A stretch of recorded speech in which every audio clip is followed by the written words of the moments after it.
आपण मसाला काढून करूया। मग हे मका मी शिजवून घेतलेला आहे। कांदा, टॅमॅटो आणि अमूल बटर, चाट मसाला आणि थोडंसं तिखट लागणार आहे आपल्याला। आता मी ह्याच्यामध्ये 1 चमचा आधी तेल घातलेलं आहे आणि 1 चमचा बटर घातलेलं आहे। आता त्याच्यामध्ये मी थोडंसं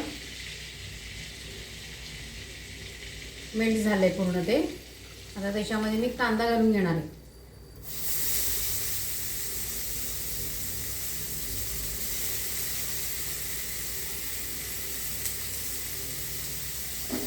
कांदा थोडासाच परतायचा आहे। कांदा थोडासाच परतायचा आहे, कारण दाताखाली थोडासा तो लागला पाहिजे। आता थोडासा मी 1 टॅमॅटो आणि 1 कांदा टाकलेला आहे त्याच्यामध्ये। थोडंसं परतून घ्यायचं हे।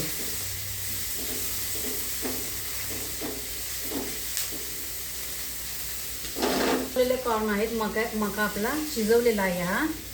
तो मी स्वीट कॉर्न ह्याच्यात टाकते।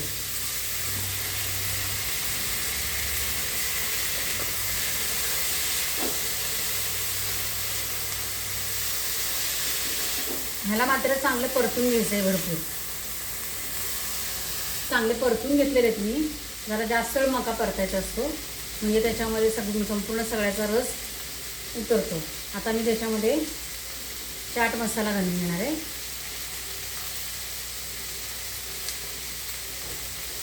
मीठ थोडंच घालायचं आहे, कारण चाट मसाल्यामध्ये आणि बटरमध्ये मीठ असतं, त्यामुळे मीठ थोडंच घालणार आहे।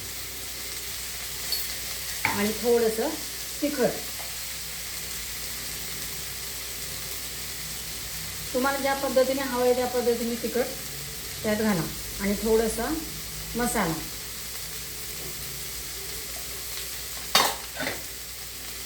तर हे सगळं थोडंसं, आता मी गॅस घालवते। चांगले परतलं गेलेलं आहे ते। परतलं म्हणजे थोडंसंच हलवायचं, अगदी नेहमीच्या भाजीप्रमाणे नाही। हे बघा मस्त वास सुटलेला आहे त्याचा। आणि बटर वगैरे घातलं आपण, कांदा, टॅमॅटो आणि कांदा हे पूर्ण परतून घ्यायचा नाही नेहमीसारखा, थोडासाच परतायचा तो। हे बघा किती छान दिसतंय स्वीट कॉर्न।